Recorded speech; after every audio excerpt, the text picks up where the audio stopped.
आज के इस वीडियो में तेलंगाना मूवमेंट के सबसे इम्पॉर्टेंट और मेजर इवेंट 1952 के मुल्की मूवमेंट को डिस्कस करेंगे और इसकी बहुत बड़ी तफसील है। इसकी शुरुआत कैसे होती और उसके बाद हैदराबाद में सिटी कॉलेज का इंसिडेंट पेश आता और उसके बाद फायरिंग होती और कुछ बच्चों की मौत वाक़ हो जाती और उसके बाद गवर्नमेंट की तरफ से एक कमेटी क़ायम होती और उसकी एक रिपोर्ट आती। तो तेलंगाना मूवमेंट में इस इवेंट की बहुत बड़ी अहमियत है, क्योंकि जब से हैदराबाद में जनरल इलेक्शंस हुए 1952 में, उसके बाद पेश आने वाला ये सबसे बड़ा वाक़या है। इसकी तफसील ये है कि वरंगल में टीचर्स का ट्रांसफ़र होता और स्टूडेंट्स को ये पसंद नहीं आता तो वो लोग वहाँ पे रैली निकालते और उसके बाद स्टूडेंट के ख़िलाफ़ एक्शन लिया जाता और उसके बाद वो प्रोटेस्ट वरंगल से हैदराबाद पहुँच जाता। और क्योंकि इसलिए पहुंचता क्योंकि हनुमकोंडा हाई स्कूल के पास एक लाठी चार्ज होता और स्टूडेंट्स पर पुलिस लाठी चार्ज करती, जिसके बाद जो है हैदराबाद में स्टूडेंट्स जो है मुश्ताल हो जाते, वो लोग भी जो है नाराज़ हो जाते पुलिस के इस लाठी चार्ज के ख़िलाफ़ और उसके बाद उसका असर सिटी कॉलेज तक आ जाता और हैदराबाद में 2-3 दिन तक मुसलसल रैलियां निकाले जाते। तो जो पुलिस कमिश्नर रहते हैदराबाद के, उनका नाम है शिवा कुमार लाल। उन्हें ये बोलते स्टूडेंट्स से और उनके जो पेरेंट्स हैं उनको बोलते कि भाई आप अपने बच्चों को अलाउ मत करिए, वरना कुछ भी होता तो आप लोग उसके ज़िम्मेदार रहते। तो इस तरह से उन्होंने वार्निंग जारी करते। तो उसके बाद क्या होता, क्योंकि उन्होंने ये चाहते कि भाई वायलेंस जो भी हो रहा, जो भी तशद्दुद का मामला हो रहा, उसके नुकसान आपके बच्चों को होते। तो इस तरह से उन्हें समझाने की कोशिश करे थे। और उसके बाद 2 सितंबर को बड़े पैमाने पर रैलियां निकाली जाते और स्टूडेंट्स जो है नारे लगाते, क्या बोल के, नॉन मुल्कीस गो बैक, इडली सांबार घर को जाओ, स्टूडेंट यूनियन जिंदाबाद, इस तरह के नारे लगाते। और उसके बाद क्या होता कि स्टूडेंट जो है वरंगल में जो कुछ वाक़या लाठीचार्ज हुआ था उसके ख़िलाफ़ रैली निकालने की कोशिश करते। बाद में सिचुएशन अनकंट्रोलेबल हो जाता और उसके बाद जो है पथराव होता और मतलब दोनों तरफ से जो है स्टोन्स एक दूसरे पे बरसाए जाते, स्टूडेंट्स और पुलिस की तरफ से।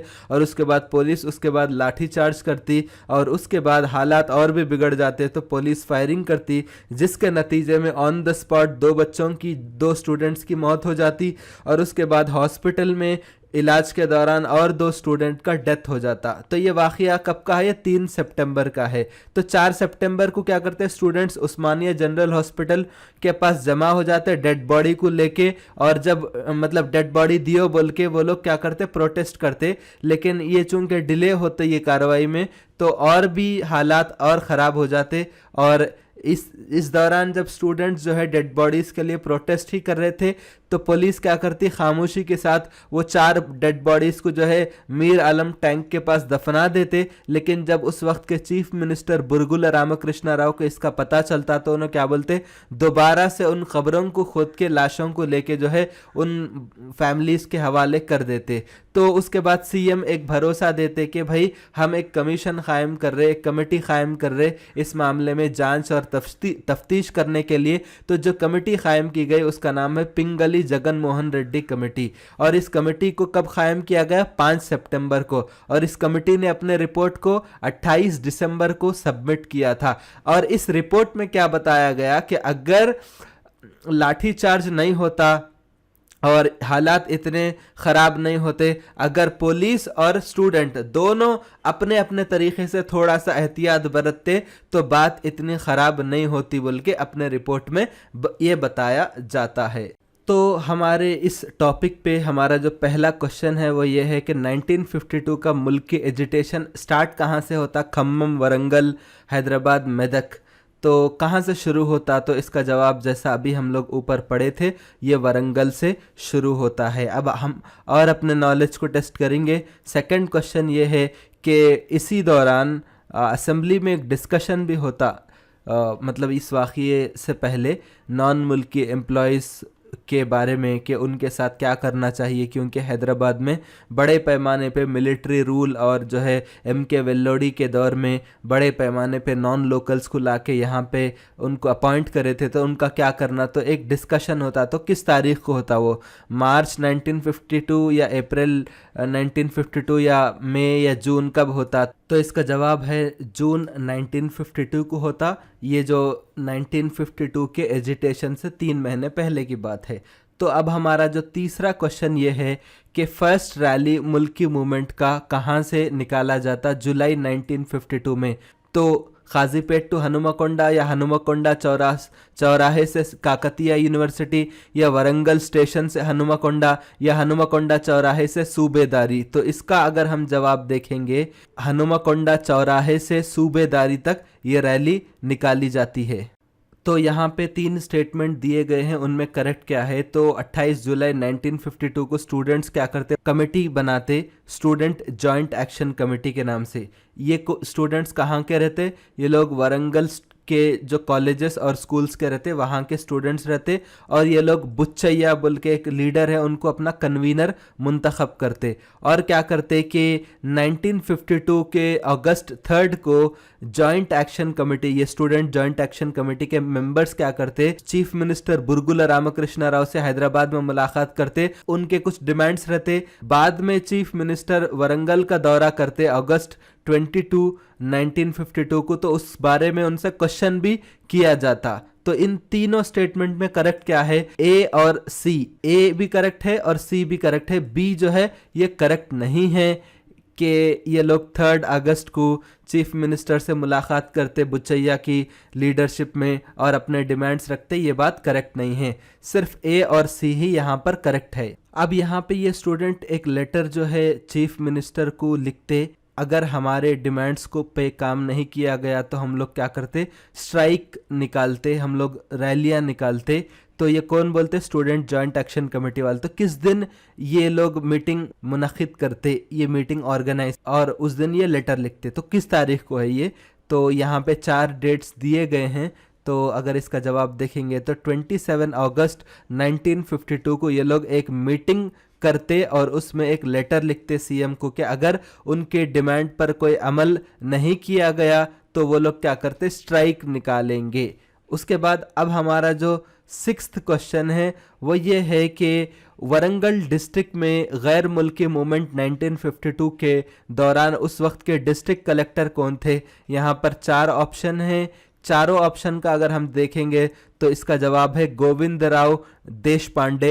ये उस वक्त के वरंगल के डिस्ट्रिक्ट कलेक्टर थे। अब हमारा 7th क्वेश्चन ये है कि किस तारीख को, जब ये 1952 का गैर मुल्की स्टूडेंट मूवमेंट हो रहा था, तो किस तारीख को स्टूडेंट ने मार्च निकाले थे? मार्च कहाँ से? चादर घाट से बद्रुका कॉलेज तक। किस तारीख को ये मार्च निकाला गया? और उसी तारीख को जो है निज़ाम कॉलेज ग्राउंड्स के पास भी जो है मीटिंग हुई थी। तो ये कौन सी तारीख थी? यहाँ पर 4 ऑप्शन आपके पास है, क्योंकि उसके बाद हैदराबाद में जैसा मैं अभी बताया था कि 2-3 दिन तक मासिव लेवल पे रैलियां होते, तो ये 2 है। एक तो मार्च चादर घाट से बद्रुका कॉलेज और उसी दिन निज़ाम कॉलेज ग्राउंड के पास है। तो इसका जवाब ये है कि 27 अगस्त 1952 को ये रैलियां निकाले जाते। तो यहाँ पे 1952 के गैर मुल्की मूवमेंट के मौके पर स्टूडेंट क्या क्या नारे लगाते? यहाँ पे 3 नारे हैं। ये 3 नारों में करेक्ट क्या है? Idli sambar go back, non मुल्की गो बैक, और गोंगूरा पचड़ी गो बैक। गोंगूरा पचड़ी मतलब अंबाड़े की भाजी की चटनी, चूंकि वो मद्रास से जो आंध्रा वाले आए थे तो उनके बारे में था ये। तो यहाँ पे तीनों के तीनों A, B, C, ये तीनों के तीनों नारे जो है स्टूडेंट लगाए थे। इडली सांबार गो बैक ये भी बोले, नॉन मुल्की गो बैक ये भी बोले, और गोंगूरा पचड़ी गो बैक ये भी बताए। तो अब पुलिस की फायरिंग कब हुई वो ये पूछ रहे हैं। हैदराबाद सिटी कॉलेज में पुलिस की फायरिंग कब हुई? तो यहाँ पे 4 डेट्स हैं। तो फायरिंग की अगर हम डेट देखेंगे तो वो 3 सितंबर 1952 को जो है पुलिस की फायरिंग हुई थी।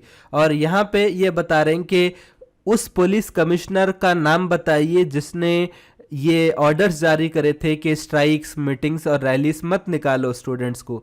तो क्या नाम है उस पुलिस कमिश्नरेट का? यहाँ पे 4 नाम है, 4 नाम वे आपके सामने हैं। तो इसका अगर हम जवाब देखेंगे तो उनका नाम है शिवा कुमार लाल, जैसा थोड़ी देर पहले मैं आपको बताया था।